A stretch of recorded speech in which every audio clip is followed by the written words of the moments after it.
Hello everybody, hello and welcome to our Q&A session with Dr. Rupi of the Doctor's Kitchen. I'm Jeremy Ford, I'm the Food Director at CH&Co. Just in terms of teeing this up real quick, one of the things we brought with us to CH&Co was our gathered table of consultants. So the gathered table is our selection of the brightest minds in the industry, really, including chefs like Jose Pizarro, Oli Dabu, and JP McMahon, but also experts in tech, coffee, sustainability, and in fact, importantly, health and well-being. Now, Dr. Rupi is really integral, important part of this gathered table, and he has really helped us to challenge ourselves in the health and well-being department, and really helped us to forge our opinions and approach to healthy eating. He has authored 2 cookbooks. He is a TED talker, a podcaster, and an NHS doctor.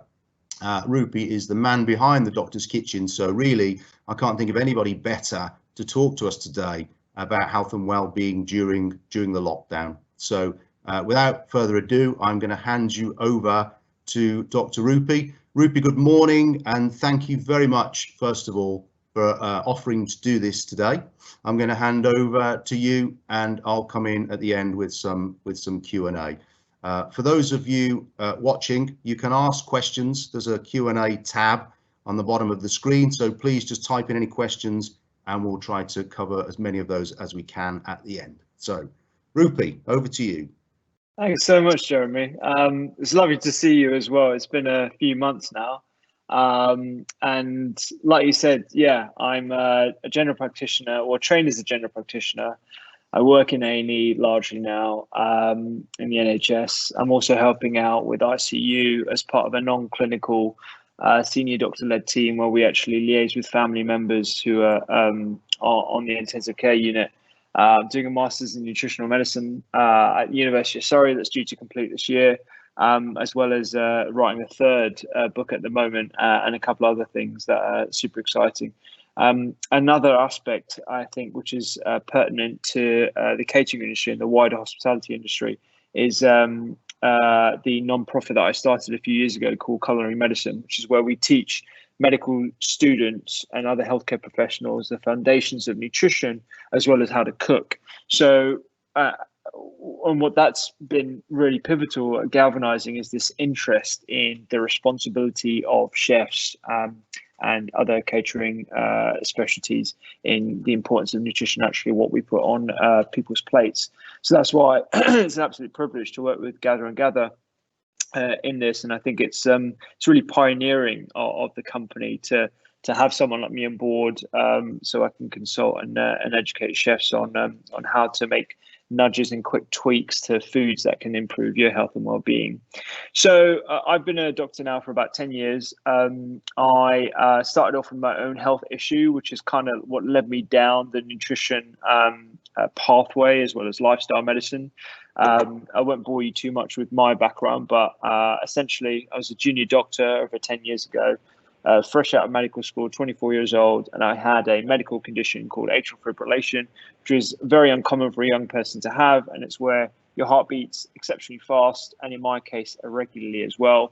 After going down all the conventional means of trying to treat that, I ended up going down a lifestyle pathway. So improving my diet, so changing the cereals and the soggy sandwiches at the hospital canteen for real nutritious food full of greens, healthy fats, lots of quality fibers, largely plants. I started meditating again. I switched up my exercise regime. And when I wasn't on night shifts, I was definitely looking after my sleep. And it was this catalogue of different lifestyle changes that I believe led to me reversing my condition. I still see my cardiologists. I'm off all medications, and this was really my first foray into the power of food and the power of lifestyle change. And since then, I've done a deeper dive into the literature and trying to find the evidence base behind why and how this can actually happen.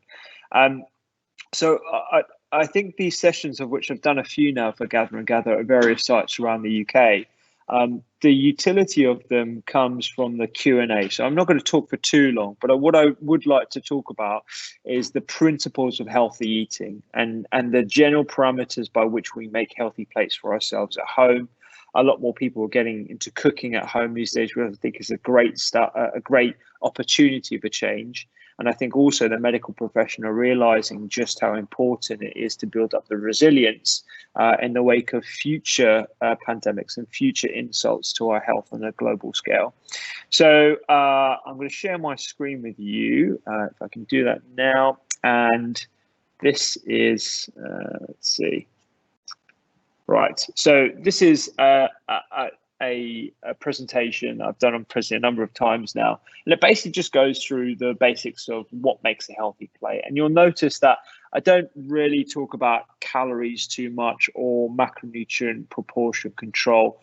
The general principles of healthy eating are what I try like to focus on, because everyone's an individual. So a low carbohydrate diet might be therapeutically relevant for some people. It might not be for other people, but basically we want to try and get everyone to a level of healthy eating that incorporates these 5 things: eating colorful, eating more whole, lots more fiber, because that's drastically low, particularly in this country, largely plants. It doesn't mean you need to go vegetarian or vegan. It's largely plants that cover your plate, and quality fats. And if I could get everyone eating plates like this on a daily basis, I think I'd be a magician, because I don't think it's likely, but this is generally the way we want to go. There is a lot of science in this lecture, but I'm going to brush over that in the interest of time and in the interest of getting to the Q&A quicker. So we'll start off going around. So eating colorful, what we mean by that is trying to guarantee micronutrients and phytonutrients in our food. So these are represented by different colors. And they represent the different pigments of which contain plant chemicals. We know there are thousands, and they have multiple ways in which they interact with our human bodies, our DNA system, inflammation pathways, and signaling pathways as well. We're going to brush over that. Eating whole. This is basically on a spectrum by where you have processed sugar on one side and whole raw foods on the other. And really, you want to be somewhere in the middle. And the reason why I say that is because cooking, and by virtue of steaming or boiling or even chewing, you are processing your food. So you can imagine that those actions actually release the bioactive chemicals out of your food and release nutrition more so than, just having raw food on its own. So you want to be on a spectrum and make the healthy choices. So brown rice instead of white rice, skin on your vegetables and potatoes rather than skin off. So trying to make it as less refined as possible. Those are the general principles. Fiber. So fiber is one of my bugbears. I think we certainly do not have enough in this country. We are drastically lower than 30 grams, which is the bare minimum, if you ask me, because if you look at our evolutionary standpoint, we would have been having in excess of 100 to 150 grams of fiber. And the types of fiber we get are from beans, nuts, legumes, seeds. They contain a myriad of different types of fibers. And we know that this is inherently related to reducing the risk of type 2 diabetes, reducing the risk of cancer, and improving something called the microbiota, or the microbiome, which is this population of microbes that live in and around our body, largely in our gut, and absolutely inseparable from health. If anyone has any questions specifically about the microbiota, then we'll get to that in the Q&A. But generally, healthy gut, healthy body. That's what you need to know. Plants. So there's a whole bunch of studies looking at the plant-focused diets from across the world, and it's universally accepted that more plants in your diet, the healthier outcomes you have. There are, if you look on social media, you'll find people fighting about veganism and plant-based diets, and that's the only way to go to save the planet, save people's health. I think those are scientific arguments dogged by personal biases, and I like to be led by the science on its own. And although I sympathize with people's reactions to the cruelty towards animals, and I think this is definitely something that needs greater attention more generally, a plant-focused diet, but one that actually contains some sorts of meats and some fish products as well, is generally pretty healthy. Your the other thing that you'll probably notice, I won't talk about chrono nutrition, I'll do that in a bit, but the other thing you'll notice is fats. And I think universally we've been told that fats are bad. And I think as we are quite binary organisms, we like to think, okay, well, if fats are bad, then I'm going to remove them completely from our diet. And actually, that's fundamentally the wrong thing. We need quality fats from good quality oils and nuts and seeds to improve the functioning of our bodies. They have anti-inflammatory actions, they contribute to brain health, and we know that they are beneficial in protection of our hearts as well. It's a very, very important part of our diet, and something that shouldn't be drastically reduced. But certainly the refined fats, the things that you find in fried foods, as well as the sort of rancid fats, if you have a poor quality oil, those are the things that you want to try and avoid. So whole fats where possible. And again, the principles of healthy eating sort of iterate that point. So when we look at our plates, we want to try and get them colorful, fibrous, whole as much as possible, largely plants and fats, and eating in time we can get into a little bit later if the Q&A dictates that. But overall, those are the sort of principles of healthy eating. And if I could offer anything else, it's to add just one more fruit and vegetable at every mealtime. And it's something I talked about on my TED Talk. So I'm going to stop sharing now. It's something I talked about on my TED Talk that came out just a couple of weeks ago now. It was one that I did in Bristol. If you just add one more fruit, vegetable, nut, or seed to every mealtime, or just ask yourself that question, can you add just one more? You're actually making small steps to a huge wave of change that cumulatively has massive impact. And the research really shows that.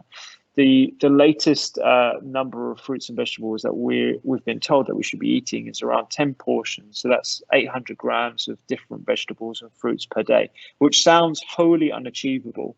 But actually, if you just add one more to what we're already adding, then we're actually making a lot of headway. And anything above 5 is fantastic too.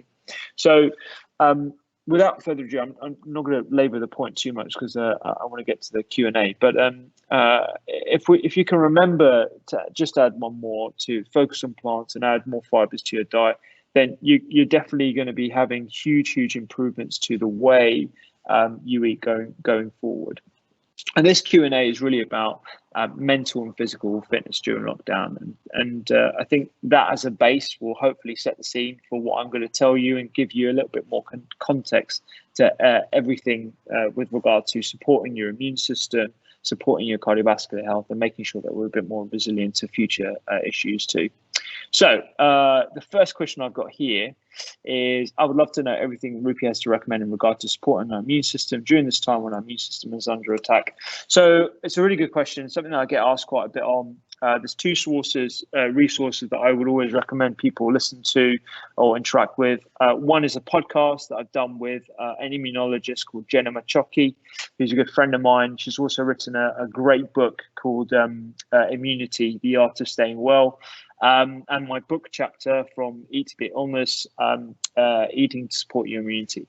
So your immune system is this incredible complex network of proteins, of cells that exist all over your body. And rather than comparing it to like a military force, I like to see it more of a peacekeeper. So it's sort of hanging around and it's always detecting friend from foe, and appropriately removing foes, so bacterial pathogens or viral pathogens, and recognizing non-foreign material, i.e. itself material. And it's when this goes out of array that you have autoimmune conditions or you have lack of immunity, which a lot of people are suffering with because of micronutrient deficiencies as well. So to the question, how do you support your immune system? It's honestly using the principles of healthy eating that I just described. Fiber is absolutely critical to supporting your immune system. The reason why is because it feeds this microbiota, this population of bacteria, but also viruses, nematodes, and fungi that live quite happily and symbiotically in your system, to recognize friend from foe, to modulate inflammation, to digest food for you, and actually improves your immune health and gives you a much more robust immune system. So healthy gut, healthy immune system. The other things that I think that are just as pertinent as nutrition as well as plants and colors and quality fats as well. A good sleep hygiene and stress reduction techniques, two of which are under massive attack at the moment from media onslaughts and from our own actions of picking up our phone and looking at Twitter just before you go to bed. That's universally a bad thing to do. So a couple of hours before bed, I try and put my phones away. I'm not perfect, and I think everyone right now needs to be a little bit self-forgiving, but trying to put your phone away and try to optimize sleep is one of the best things you can do before you go to bed. Trying to minimize eating 2 to 3 hours before going to bed as well is going to direct blood away from your gut and your digestive system and towards your brain, which is where it needs to carry out the important functions of removing debris and toxins that are built up from normal metabolism over the day as well. And the other thing is stress. So I've been doing a weekly session with a good friend of mine who's a neurogastroenterologist who specializes in breath work for gut health and digestive health. And just the simple act of breathing in through your nose and out through your mouth activates a certain part of your autonomic nervous system called the parasympathetic that induces calm and improves a sense of well-being. So if anyone here, everyone's on mute, I'm imagining. So if you want to take a few moments whilst you're listening to me today and just exhale out, and then the bottom of your exhale, breathe in through your nose all the way and drink up that water to the top of your lungs and pause there for a second and then sigh out. And as we're all mute, we can all sigh out as hard as you like because no one's going to be embarrassed by doing this all in the same room. So do the same thing again, breathing in through your nose, up through your nostrils, into the top of your lung, drink that air in, hold it at the top for a moment, and then sigh out that breath. And as I'm talking, you can continue to do that if you like at home, but the science behind that is quite fascinating. I think we're learning a lot more about breath work in general. The simple act is, yes, going to be activating your parasympathetic nervous system, but in doing that, you're improving your immune system as well indirectly, because stressor responses elicit inflammation responses that can actually be at the detriment to your immune system. So trying to instill a sense of calm during your day, whether you practice breath work once a day or once every other day or a couple of times a day, is going to be a good thing as well. So as well as nutrition, the lifestyle aspects to support your immune system are very important. And if you want more information about all the sort of geeky science stuff, then I've done a whole podcast on immune health, and I think that is a really good resource for a lot of people. So the second one, and again, this is another one I get asked quite a lot about, considering no one's doing as many steps, is what sorts of things should I be eating during lockdown to help me retain my weight? So the good thing about your body is that it's got this inherent ability to maintain weight even when you are shocked. And I say that's a good thing because that's the reason why evolutionarily we have been able to survive periods of famine and periods of where we just struggled to get good, meaningful sources of nutrition. So locked within our DNA is this sort of metabolic set code. So this is one of the reasons why yo-yoing diets doesn't work. So if you drastically reduce your calorie count, your body flips into this mode, whereas like, I'm in starvation mode now. I need to store as much stuff as I can, and I'm going to distribute sugars into fat molecules. I'm going to store those adipose tissue. And whilst you might see this rapid decline in weight on your scales, what's actually happening is a redistribution of fuel and a point to where you plateau as well, and you can't really lose any more weight. And that's because you've shocked your system into thinking that it's losing calories. You're in a situation where you're not going to have food for a long period of time, and it's going to store it. So this is why I think instead of drastically trying to reduce calorie counts by 300 or 500 or whatever, you want to maintain your principles of healthy eating and very, very gradually lower calorie count if you need to, if you're being told that you are of a high weight, do it very, very gradually. And the reason why I say that is for the reasons I stated before. There's a whole bunch of other mechanisms behind the physiology, but that's the main one that points out to me, and it makes inherent sense to me too. So the sorts of things that you should be eating during lockdown, I think this is really an unbridled opportunity to, instead of thinking about weight, thinking about wellness and thinking about the health of your body rather than just a weight set point. It is true that we're going to be expending less energy throughout the day. There's a couple of things I think could mitigate that. One, home workouts first thing in the morning to kickstart your metabolism first thing in the day. Walking, I think a lot more people are being rigorous with their walks, and myself included. Prior to lockdown, it wouldn't have been unusual for me to do my workout in the morning and not even leave the house on non-clinical days because I'm just at work the whole time. And now, because it's a luxury to go out and have a walk and expose yourself to that incredible sunlight that we have at the moment, people are more likely to engage in that. So I think walking is, again, fantastic. And the other thing I would say is getting a standing desk. So I actually put my computer on and I'm sitting down right now because I've been standing the whole morning. I sit my computer on a cheap standing desk thing that I got online. It's about 20-30 quid or so. And honestly, just by the virtue of standing improves your posture, it activates your muscles in your legs as well. And it's going to mean that you're not going to be sedentary. So I think it's a really, really good way of just engaging on your core systems and also mitigating against the inevitable weight gain if we're going to be in lockdown for an extended period of time. And the other thing is alcohol. It's a lot more calories than we think, and we're all drinking a bit too much, myself included. I mean, I'm not a massive drinker, but I'm definitely more regular than I used to be. And I think everyone's looking forward to that glass of wine at the end of the day to keep them going. So it's completely understandable. All right. So with no access to the gym that I usually go to, can you recommend some exercises to keep muscle strength up? Really good question. And I think this kind of locks into, is related to the weight one. HIIT training is fantastic, but I think you want to try and get variety as much as possible. So if you haven't engaged in one of the sort of less acceptable modes of exercise for men, at least anyway, Pilates, yoga, flow, stretching, all the things that we don't really think of as muscle building or muscle maintaining, they're actually incredible. And there are so many free resources now out there because people are just putting out free content on YouTube and giving access to their huge library of content on Pilates and stuff. It's really bloody hard. And it's very, very good for you. And it will maintain a lot of your muscle mass as well, whether you're a bodybuilder or not. But the other things, and I'm not like a PT or a personal trainer, but I do definitely take an interest in these things, is that by doing HIIT training, so I should clarify exactly what I mean by HIIT training, high intensity interval training. So it's where you go hard and fast for 60 seconds, and then you have a short break of 30 seconds, and then you go into it again.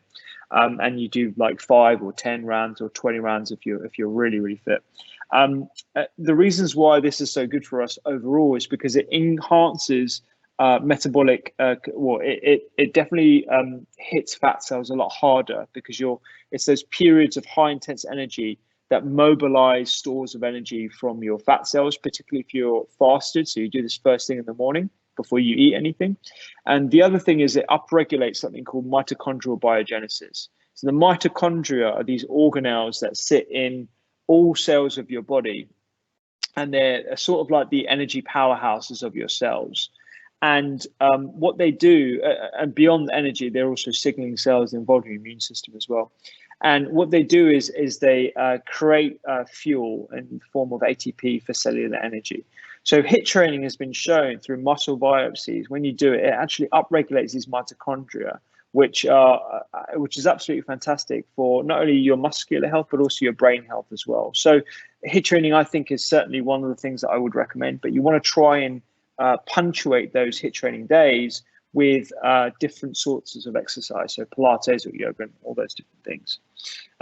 So those are my muscle strength ideas. And also I've been like grabbing things like the end of the sofa and chairs and stuff like that and putting it above my head, because I'm missing the gym myself as well, and I don't have any weights at home, unfortunately. What can I build into my daily routine to make exercise more appealing and make sure I do it? It's a really good question. And if you're new to exercise, or you're new to anything that you want to try and build a habit out of, there's some really interesting behavioral research that we use in culinary medicine about habit building. And it's trying to find the minimum step that you can do, and you can guarantee to yourself, it's very individual, the minimum step that you can guarantee to yourself that you will do every single day. So taking exercise out of the equation for a moment, I want to try and instigate breath work as something I do on a daily basis. So I ask myself the question, what is the minimum amount of time that I can guarantee to myself that I will do breath work every single day? And that might be as low as 30 seconds. And if it's low at 30 seconds, that's totally fine. 30 seconds, I'm going to guarantee to myself every day, I'm going to do 30 seconds of breath work. And what will happen is, after you do a streak of 7 days, 30 seconds a day, you will gradually add more. You will stack more time towards that, and you'll see the benefits of that as well. So the same thing with exercise. If you struggle to maintain an exercise regime for a long period of time, if you can guarantee 1 minute of exercise per day, and there's actually a book called The 1 Minute Workout by a Canadian researcher looking at Tabata and another high intensity interval training regimes, and found that it can be as good as a 10-minute jog. But that aside, if you can guarantee like just doing star jumps for 60 seconds a day before you have your shower, you will notice you'll add on another minute, maybe in 2 weeks, maybe in 3 weeks. But if you can maintain that habit, that is the main obstacle to making exercise a lot more appealing and making sure you stick with it as well. So it's something I use for a multitude of other things. I'm very lucky. I'm quite able to motivate myself. But I understand, like from my experience in clinical medicine and general practice as well, it can be quite hard too. Any tricks or tips to stay positive during this quite negative period? A grand question, and something that I've tried to do with my social media as well. Every Saturday, I collect good news stories and I share them across Instagram and Facebook and everything. And it's really been quite good in terms of the response that we've had from people online and stuff like that. So you could look at Instagram that I have on Saturday and look at positive news stories. B, I would really try to curate your social media landscape. Unfortunately, we're spending a lot more time on our phones for obvious reasons. And so it's never been a more important time to really architect exactly what you want to look at on your screens, because we have the power to do that. We have the power to unfollow, we have the power to mute as well. So it's definitely something that I would encourage you to look through people or things that you follow and review that. The other thing is I would not watch the news before going to bed or look at Twitter before going to bed, because that will have a vicious impact on your negative cycling. And the third thing is I practice gratitude. I've been practicing gratitude now for a number of years. I used to share it every single day on my social media accounts, where I used to share 3 things that I'm grateful for every single day. And honestly, it puts a positive spin on my day, whatever that day looks like. It really just put me in a positive mindset, and it can be the simple things. It can be, the fact that I went for a walk today and I got a coffee, and I savored every moment of that coffee. And in fact, that was my gratitude thing yesterday. Or I'm grateful that Amazon is still delivering some non-essential items so I can work out or whatever. There are so many things, particularly right now, that we can hold on to and actually focus our energy around, because I think it's a really important time to practice gratitude and to put positive spins on things as well. There are a few news outlets that I tend to follow on social media. One is called Tank Good News, and the other one is Upworthy, and they tend to promote positive stories and the like. So there's some really good sources of positive energy there, and they're really heartwarming. And if you haven't, there was something that every time I watch this YouTube clip, it makes me well up, and it's the Nessun Dorma music being played over the Italian aircraft. I think they're equivalent of the Red Arrows, doing a show for people in Italy during the lockdown. And honestly, like even me talking about it now is making me well up, because it's just such a powerful thing. And I think that there is something in the knowledge that this is a global issue rather than just something that we are experiencing as individuals, that is quite comforting, for want of a better word. Obviously, there are tragedies, and I'm privy to those, both financially and and from a health perspective. But I think there's a lot of good energy to hold on to in this time period. And this comes on quite nicely for the tips for mental health, in particular anxiety and depression.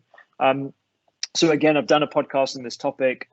One that I would highly recommend is with Felice Jacka, Professor Felice Jacka, who's responsible for coining the term nutritional psychiatry, which I really love.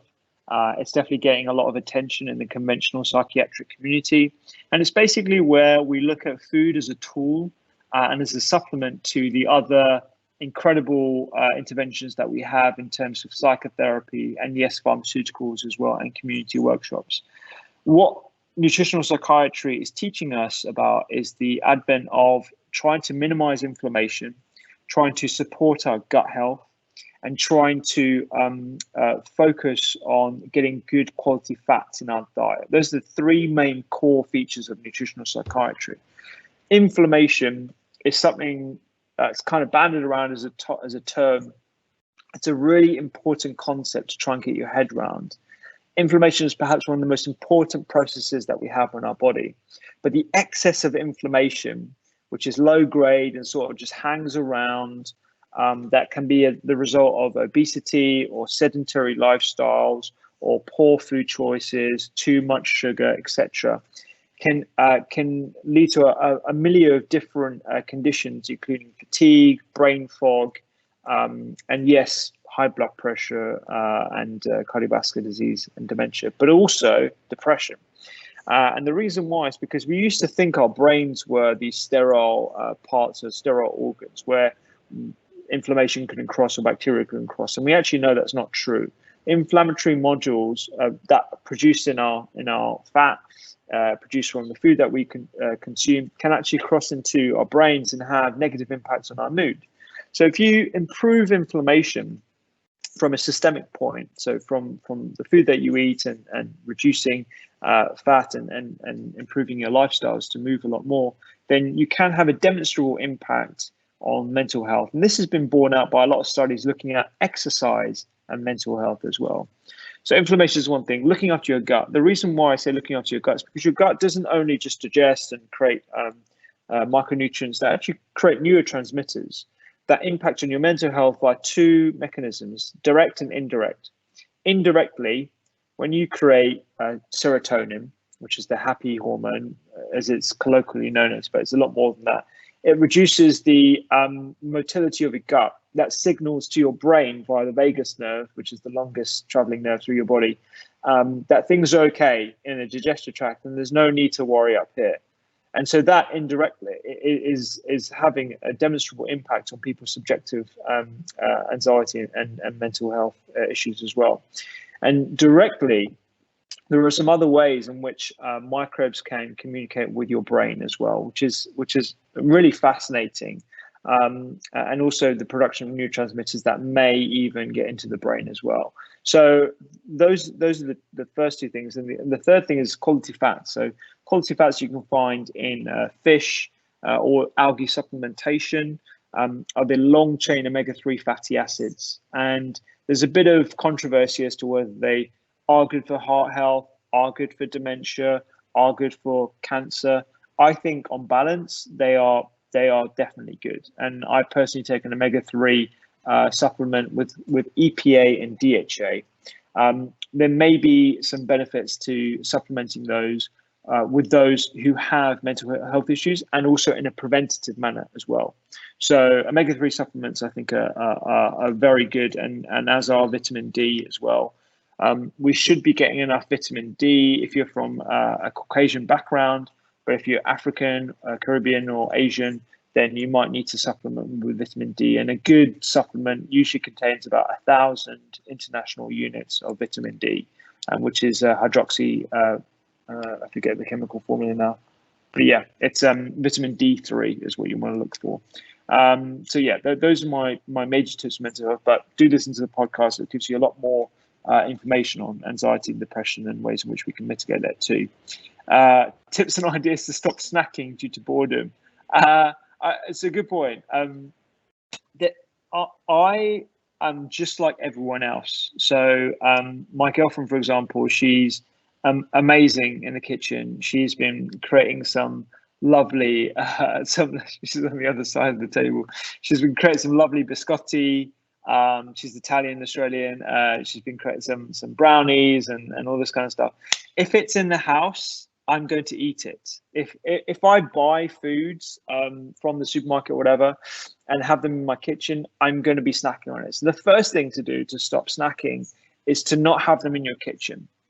And if you do have someone that keeps on cooking, then gift them as well, because I think gifting is a great idea, and it also enhances community spirit.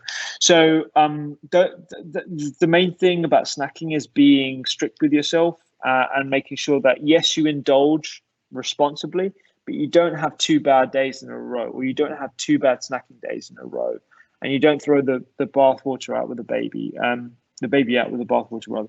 So I think those are the things. And the other things are, you can actually have some quite healthy snacks.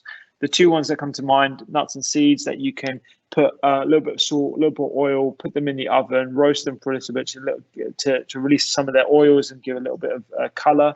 You can flavor those both savory and sweet. So cacao, cinnamon, nutmeg, allspice. Those would be nice with a tiny bit of like brown sugar or honey or maple syrup.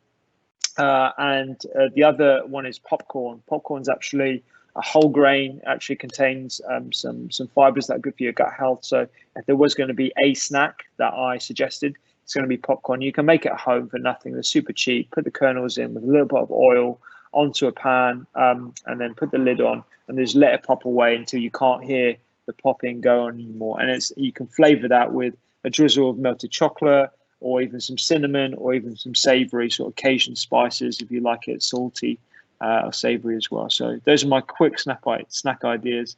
And vitamin D rich foods to add to the diet and combat the lack of sunshine. So unfortunately, even though vitamin D rich foods include some sorts of mushrooms, some sorts of oily fish, most notably salmon and I think mackerel, there isn't any way to get a demonstrable amount of vitamin D in your diet through your diet. So we do have to supplement, and it's government guidance during winter to take vitamin D supplements because we don't get that much sun. And I think it may be a pragmatic choice to take a vitamin D supplement right now. And the minimum one you can get is something like 1,000 international units. And it is very safe. It doesn't mean that you take a whopping amount every single day, and there is a sweet spot with vitamin D, but I think it'd be pretty safe to take a vitamin D3 supplement during this time period, at least anyway. So those are the questions that I got here. I'm conscious that I've rambled on quite a bit. So if there are any other questions, I'm happy to take them now. Thanks, Rupi. Thanks for that so far, and thanks for answering those questions that were sent in prior to the call. We have had quite a few come through the live Q&A actually, so we've got time for a few of those. I'm going to go with the ones that have got the most thumbs up from viewers. There's one question here from our very own Ben Smitten, which I think is a lovely question. I have a 4 and 7-year-old, and while I'm keeping them on a balanced diet and working on their homeschooling, my main concern is their mental health. Worried they're missing out on some essential interaction. We're keeping them active with friends and family online, but wondering if there's anything else that we can do for them. That's a really good question, and it's something that I also resonate with. I think it's really important to think about the emotional health of our children during this point in time, and you know, beyond the interactions that we have online, it's quite difficult to match the emotional bonds that you have from playing with children and getting them to an enclosed area and getting them to interact with each other. So unfortunately, until lockdown's over, I don't think we can deliver that emotional health. But the one thing I would say is, any opportunity, give your kids a hug. And the reason why I say that is not to be quirky and everything. It's because when you hug, you release something called oxytocin. And this oxytocin builds up the bond in your children's, and it stays in their brain, actually helps with the development of their brains and their emotional side of their brains as well. And what happens when kids are in playgrounds and stuff and they play and stuff, it releases a lot of the good sort of aspects of playing. It releases a lot of these chemicals during their childhood, and you don't want that to be taken away from them, particularly at a point in time. And I'm assuming that kids are under 10, particularly at a point in time where we should be nurturing that as much as possible. So aside from, waiting for lockdown and waiting for the time where we can actually, in small groups, meet loved ones again, which I think may be imminent over the next month or so, but don't quote me on that. That's the one thing I would try and say to do. But it's a really good question, and it does break my heart because that's something that we have to recognize. Thanks, Rupi. A question here. There's a lot of interest, Rupi, in what you've had for breakfast and what you'll be eating for lunch. If you'll indulge us. So to the point I did make about chrono nutrition, I'm actually in a gentle fast this morning. So every now and then I will extend or reduce, I should say, my feeding window. And it's come out of some research called time restricted feeding, which I'm sure a lot of people may have already heard of. And it's basically where you don't change the calorie or energy content of your 24 hours, but you just change when you eat them. And so every now and then, particularly if I've had a late night dinner the night before and I ate a little bit late last night, I will skip breakfast or skip the process of home breakfast at like 7:30 or 8 in the morning, and I'll break my fast at like midday for lunch, and I'll have a bigger lunch than normal as well. And I tend to keep a 10 or 11 hour window anyway. So to the question of what I'm going to have for breakfast, I've got this incredible seeded bread that I love. I toast it, some avocado oil or extra virgin olive oil, some tomatoes, a little bit of coriander, some beans, maybe even some leftovers, and some pesto as well. That's usually like a good breakfast for me. And I have eggs as well. Every other day, I'll have like a couple of eggs just scrambled. Thanks, Rupi. There's quite a few questions come through on very specific diets. One question is around the keto diet and what your thoughts are on it. Yeah, so it's a diet that I get asked about a lot. So just for those of you who don't know, ketogenic diets are where you drastically reduce the carbohydrate content of your meals to the point where your fuel source comes from fats, and these are broken down into ketones that can be used for cellular energy. I think, and I'm doing a podcast on this with a dietitian that specializes in using ketogenic diets for childhood epilepsy, which is a registered treatment for treatment refractory epilepsy in this country and the US, and also exploring the use of it in cancers, most notably gliomatoforme cancers, so cancer of the brain, GBM. I think there's definitely a role in a therapeutic sense to use ketogenic diets more liberally. And I think as the metabolic oncology field grows, people will realize the potential benefits of it. However, for most people, I don't think a ketogenic diet is useful or necessary.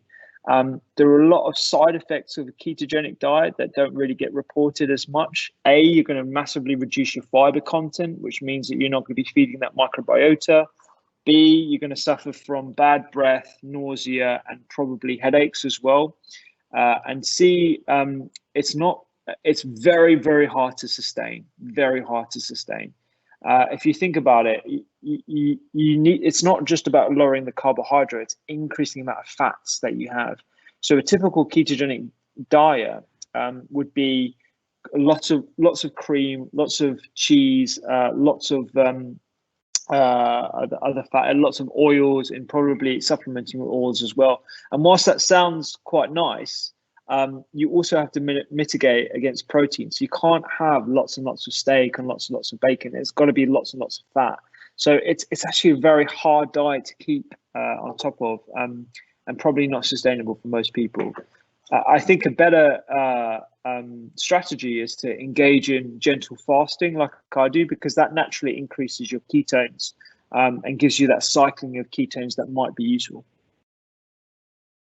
Thanks, Rupi. Thanks for that. Next question is from D. You've already talked about mental well-being during the pandemic, Rupi, but this question specifically is acknowledging the link between diet and cognitive function.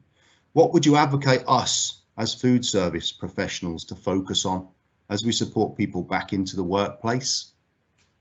Yeah, it's just something that I hope we can work on together, actually, with regard to improving sort of meal choices.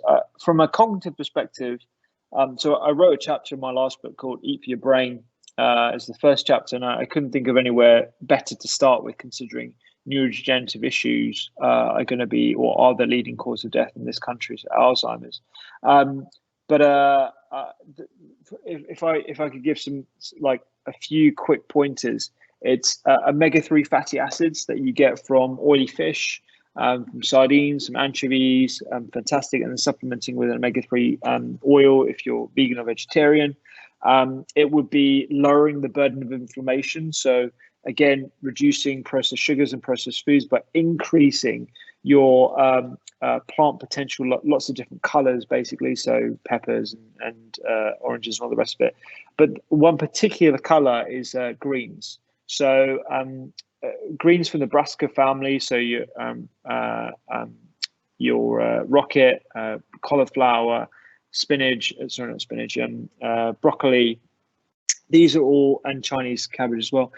These are all fantastic sources of an array of phytochemicals, most namely indoles, indole-3-carbonyl, isothiocyanates, sulforaphane, and these have been shown to potentially upregulate a signaling in your brain that improves cognition as well.